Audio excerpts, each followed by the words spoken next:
The Taliban stranglehold on Afghan women's civil liberties continues with access to work, travel, and health care being severely restricted if they are unmarried or without a male guardian, according to a United Nations report. The UN Assistance Mission in Afghanistan, or UNAMA's report, covers the period from October to December 2023, pointing out that the Taliban are cracking down on unmarried women and Mahram, or those who do not have a male guardian. While Afghans suffer from draconian Taliban restrictions, they are also up against an even greater existential challenge as manifests in a winter without snow. The mountainous country has had no snow so far this winter, and that could have a profound impact on agriculture because of water scarcity. In a country that is already in the grip of widespread starvation, a dry winter could be catastrophic. This is seen as a consequence of climate change. My Shah report spoke to the well known Afghan women and children's rights campaigner Mahbouba Siraj, who said the lack of snow could be devastating for the country. She joined MCR from Kabul. The information about a snowless Afghan winter resulted from a chance observation about winters in the country. And the Okay. winters in Kabul are brutal. The winter in Kabul is non-existent this year. Oh, We really? are we are in such a bad shape. It's not even funny anymore. I swear. Oh, The whole of the Solang Mountains, everywhere in Afghanistan, there is no snow. I don't know what we are going to be doing. no We snow are, in we are Afghanistan? That's amazing. no. Oh, that's going to be the. I cannot tell you. I mean, the effect of it on Y- everything, on agriculture, on people, on water, on everything is going to be devastating. It really will. As if you don't have enough problems, right? As if exactly, as if we don't have enough problems. Yeah. That's right. This is all climate change at work. Exactly, exactly. And and the poor part of the world is going to get absolutely the brunt of it. Right, right. It's a story by itself. I'm surprised no one is paying attention to there not being any snow in Afghanistan. That's astonishing. It's just we are. I mean, I'm praying day and night, and I'm very worried, and there is a lot of us that are very worried, and then there are some of us that they are not even aware of what on earth is going on. So I guess What it makes about the what Taliban about are the the ones. Taliban? They're not aware of what is going on. I don't think they really know the importance of it, and now I don't think they really know the devastation that will cause lack of it. So I yeah. That's interesting, Mr. Raj. That's a problem that someone like you could point out. This is not a religious problem. It's not a cultural problem. It's not a political problem. It's not an ideological problem. So the Taliban should be willing to pay attention to something like this, don't you think? Yeah, absolutely. I talk to foreigners a lot about this. Anytime I see them, the UN, the UNAMA, and every single one of them. Yeah. But with the Taliban themselves, I haven't really talked about it. And in my opinion, believe it or not, that was one of the things that I thought one day, if the Taliban are willing to talk to the women of Afghanistan, maybe this subject, this topic will be something that will be the a common topic of interest for all of us and men and women of Absolutely. Afghanistan. That's how You I see it. mentioned UNAMA. I'm glad you mentioned that United Nations mission on Afghanistan. Yeah. They have just issued a report which it is deeply troubling, but it's the same story. Now we hear that unmarried women and those without a male guardian would have no access to work, health, and travel. How do You you know, get around that? this is the most ridiculous thing ever because so many of the women of this country, they're all without a husband, for God's sake. They should know that their men died, they got killed, they are no longer around, and those women, they were all of them the breadwinners of their families, and and now they're no longer, they no longer can do anything, and this is exactly like, I don't understand it. I really don't understand it. And I still keep on hitting my head against the wall, trying to trying to make a sense of this, and I cannot. I cannot. I really cannot. I don't know. I don't know what to say anymore. Truly, But isn't I don't. there anyone within the Taliban that can talk some sense to those who decide these things?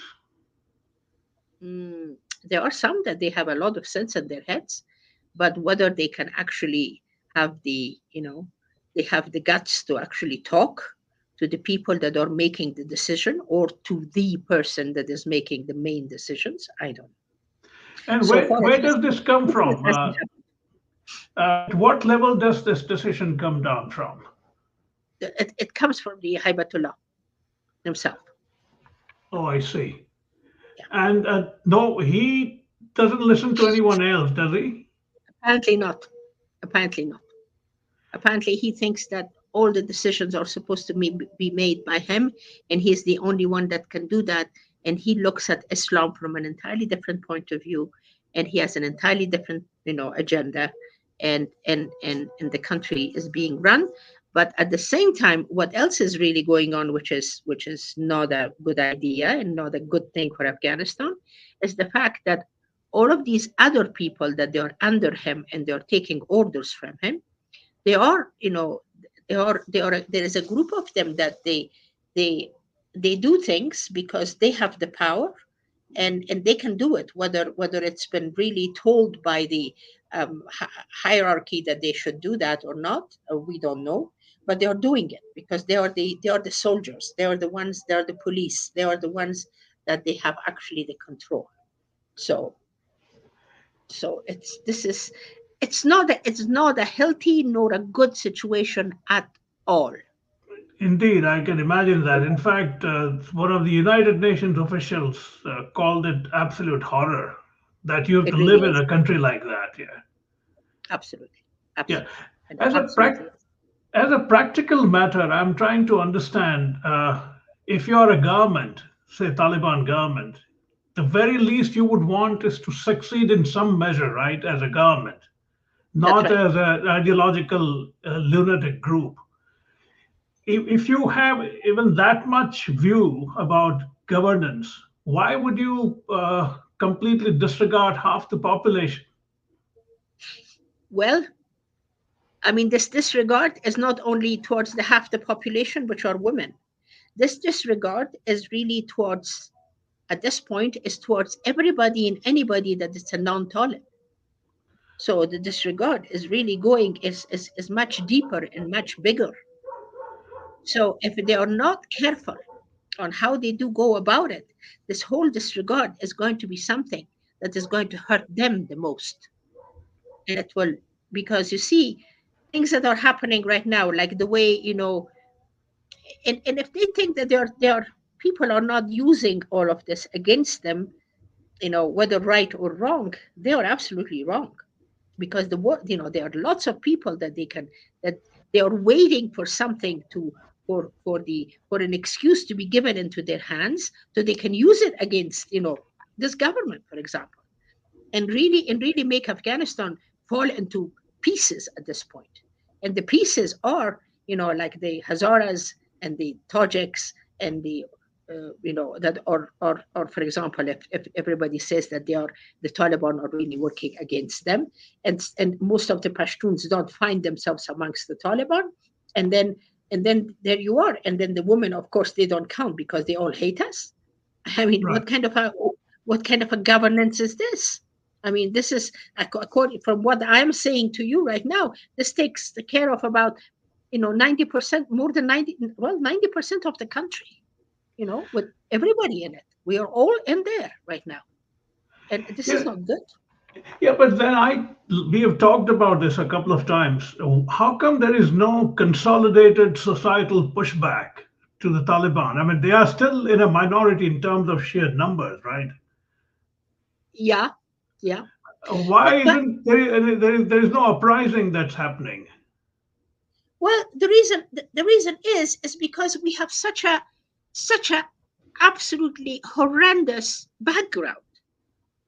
Our background of what happened to us is actually right now stopping us more than anything else. Our previous governments are the ones that are hurting us more than anything else. And the way the world treated us is hurting us more than anything. Because they all decided, as I said, to drop us like a hot potato, and that was it. And everybody, they decided to go, and that's it. So here we are. Here we are. There is In a in journalist who reported from Afghanistan for a long time for the Associated Press. She's of Right, Canadian origin. right. Uh, she wrote in the New York Times that I don't know how feasible it is, that it's maybe time for America to return. I don't know what that means. Do you think the US should consider Never, relooking at their policy? That's not going to happen. And should it never happen? again. That's my question. Never again. Never again. Should never happen. It Okay. shouldn't have happened then, and it should not happen again. Because the one thing that I know about the U.S. policy is not good. U.S. policy, they don't know what they're doing in these parts of the world. So whatever they do, they make one mistake over another, and they're messing everything up big time. Because if they could not handle the situation of Afghanistan for the 20 years that they were here, with all of the power and the money and the attention, what do you think they're going to be doing from here on? Right. But I'm sure the CIA still has a very strong presence in Kabul. I'm sure. I'm sure they do. And I And and I have a feeling that they might even be working with whoever, the government, Taliban, whoever they are, in one way or another. I don't know. I really don't know, because that part of it, to tell you the honest truth, I don't know how it works. I don't know. I do really you, don't know. at your level, even attempt to interact with anyone in the government? I've been trying to, and from here on, actually, I'm going to try a little bit harder and more seriously, because there are some things that are going to be happening, and I would like to have a talk with them. But again, I find my talking to whoever is in the government, whoever in the on the second echelon, apart from Hibatullah, it's a waste of time, because who am I talking to? That's true. But given your profile and your standing, he should reach out, shouldn't he? I know, my neck. They are not even Okay. giving me. Can you imagine that in the and just to give you an example, I mean, I know the UN, I know UNAMA, I know everybody, and all of this time I've been in Afghanistan. Do you think that anytime when there is a meeting, that is important meeting and it's taking place somewhere, do you think that UN woman, UN or UNAMA or whoever wants enough as one woman? There are a few of us in Right. Afghanistan that actually can have access and go out and all of that. Do you think they ever asked me to be in one of these meetings? No. They can get the woman from diaspora, from outside, Right. from abroad, and they can come and talk about the lives of the women of Afghanistan, but not a woman that is giving all of her life and her efforts and her time to Afghanistan. Not only me, but there's a few others also. Right. They don't want us to be there and talk. No, they haven't asked us. Have they So actively tried to put restrictions on you? no, no, they haven't. I don't think they are Taliban. You mean? No, Yeah. Taliban. No, no. I'm not doing anything against Taliban, really. No, I even mean, this conversation, for instance, is well, you is and I, harsh we are enough, having it. right? Well, I know, but it's the truth. I It's know, the but I'm truth. saying somebody in the Taliban would notice and say, "Why are you talking bad about us?" Well, I'm not talking bad about them. I'm talking the right thing about them, and I want them to start paying attention, because we're all dying here. This Yeah, is but just a this is just a wake up call. I'm yeah, trying to wake everybody up, because they didn't. The government previous to them, didn't listen to me. And listen, look at what happened. Till the last second, my neck, I was trying to tell those people, the president and whoever was in charge, please, the way you're going is wrong. For God's sake, stop it. Don't do it. Don't do it. It's wrong. And nobody ever listened. So these people are doing the same thing, and they're doing it on the women of Afghanistan, on their education. It's like, come on, guys, get a grip here. And I know that they don't like criticism, and like, how dare we criticize? But They have decided to be on the government. How can you be in a government and not listen to criticism? How is that possible? How is that possible? I mean, I mean, I'm sure they don't even know because they have never governed anywhere. But this is how it works. When you're in Right. the government, you're going to get criticized. You know, Period. I find it incomprehensible that even if you factor in their extreme ideology, they Yeah. still need to deliver in terms of some economic markers or some socio-cultural markers as a government. Nobody thinks of those things at all.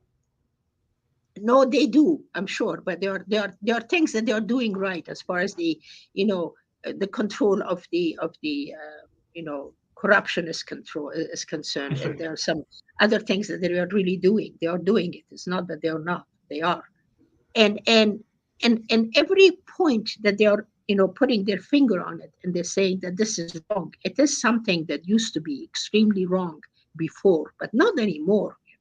It's no longer the women of Afghanistan. It's like sometimes they give us this feeling, I'm sorry, that I think that we are all prostitutes. All the women of Afghanistan are not prostitutes, for God's sakes. We're not bad women, all of us. It's like sometimes I get the feeling like we're all bad. Yeah. How can we be?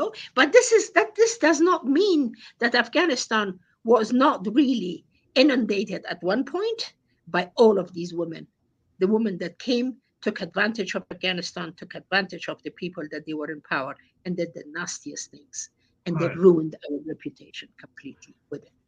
And those men that they were in power and they were around the people in the palace that gave them those possibilities, they also ruined our reputation. So now they're gone, and with their money and everything that they have somewhere in the world, whatever the hell it is that they are doing, and we are here in Afghanistan to answer. You mentioned something very significant about so many women don't have husbands or men in their lives because Yeah, lot of them have died over the that's right. last 2, 3, 4 decades. I'm sure there are That's women in their 50s and 60s who have no male guardian. Uh, absolutely. how Yeah. do they get by? What do they do? Well, if there is an older women, the older women, they are in bad shape. But some of those older women, even though they have lost their husbands, but they can be, at least they might have some sons that they are, taking over a little bit of whatever the responsibility of our life is concerned. But my concern is regarding the young women. There is a lot of young women, a lot of young women that they are not married, and they have children, and they have quite a few of those kids, and their of their husbands are gone, and they're not around them. How are they going to do it? They are having the worst time. They are having the biggest difficulty, and Right. and I don't know how that's going to be. That's going to be, because this is not going to solve their problem at all. The fact that there is no work, the fact that there is no money, and now this climate change is going to destroy us completely. I swear to you, it will destroy us. I mean, I for the life of me, I don't know what is going to be happening, and that worries me sick, Right. absolutely sick Do to my stomach. Af- do Afghans also see this as an opportunity to have their own way of developing without interference from, say, someone like the US, now that they're out of it and they've forgotten the country completely at a policy level? Do you Yeah. think that might be seen as an opportunity for Afghanistan to rebuild itself in its own image? Well, it could be. It could be. Why couldn't it be? Why couldn't it? Why can't we rebuild ourselves? Why can't we do it? But then again, for example, I read in some of the newspapers, well, the government has agreed, an agreement with, so with whatever government they don't even mention, and this many billions of dollars for the digging underground whatever we have it underground in our land. I mean, in this country, Right. in where Afghanistan, in our minds. So it's all taken. And now I'm saying to myself, who is actually making this decision? Because this is for the people of Afghanistan. The people are supposed to know. And these are the times that I really miss the parliament. As much as that parliament was horrible, but at least, there was a Right. voice that coming from them, and it should have, if it was there, because this is something that a government should really decide on how to do this and sell all of this, because this is the livelihood of Afghanistan. This is all Afghanistan has. This belongs to the people of Afghanistan. Right. Doesn't belong to any government. Governments don't have any right to it. The people of Afghanistan have the right. In this context, where do you see China? China, China is magnificent when it comes to that. That country knows exactly what to do, how to go, how to dig, how to take, and how to use it without even blinking an eye. Because the way they do it, they know exactly how to do it. They bring their own people, their own equipment. They do their own work. They take everything out. They're going to they fix it in their part of the world, and they sell it to the rest of the world. Finished. We are just a digging ground for them. That's all. Right. We are just the mines. The mines that are there, that they're useful. But okay, fine. I don't care. China is another country like all the other countries. Fine. Come and do that. But at the same time, is this good for Afghanistan or not? I don't know. I don't know who's deciding this. Because nobody is raising their voices now with this the natural disasters that are going to be happening. God forbid if there is one earthquake in this place. Right. God forbid, like the one that happened in Herat. If it happens, like that anywhere else in Kabul or three places, what are we going to do? We have no preparation for anything. Nothing. Nada. Finished. It's We are doomed. extraordinary. We really are. It's completely. It's like nobody's thinking about it. It's, dear God, why? Why aren't you thinking about it? And then of course I start cursing myself, because why am I thinking about it? Why am I the only one that is kind of hitting her head against the wall and going, "Oh, for God's sakes, people, please! Afghanistan is falling apart. Let's do something about it." No, I but won't do this. at this stage, you see no hope. No, but then again, that's my stupidity. I am such a hopeful human being. I always Yeah. believe, I always believe that if we change things, if we start looking out of the box, if we really, try, and we really get together, and if we really give hand in hand, and if we really understand each other, listen to each other, we will be okay. And then I'm a believer in Allah, and I know that He's not going to let me down. I really do know Well, that.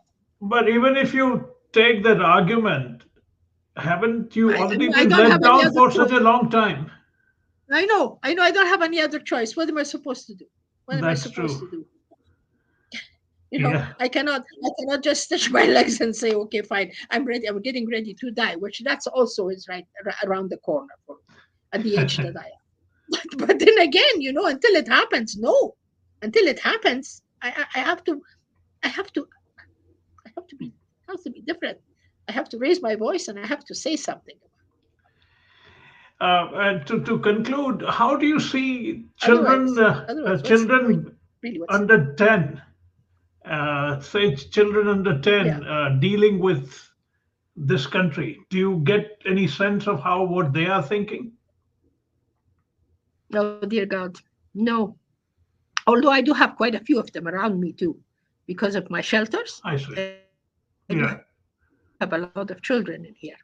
Women, they have a lot of kids, and we are looking after them. So I'm trying to create the most normal life as possible around them, for them, so that they do not Right. feel, whatever is going on outside of this place, as far as learning is concerned, as far as having a time to laugh, as far as having a time to spend together, as far as them running around and learning and living and being a child. That's what I'm Yeah. trying to give them, and so far it's been okay. But the rest of the kids, the ones that they are on the streets, and they have the ones that they have the hard life. I am Yeah. so sad, because yeah, it's like, No, and when it's I talk to them, heartbreaking. really, It's absolutely heartbreaking because all that they are concerned about is their mom, because usually they only have a mother. The father is either absent or sick, and the mother is also not well. And these children are really, really thinking of their mother not being well, and the fact that they don't have any money, to buy her medication or take her to the doctor.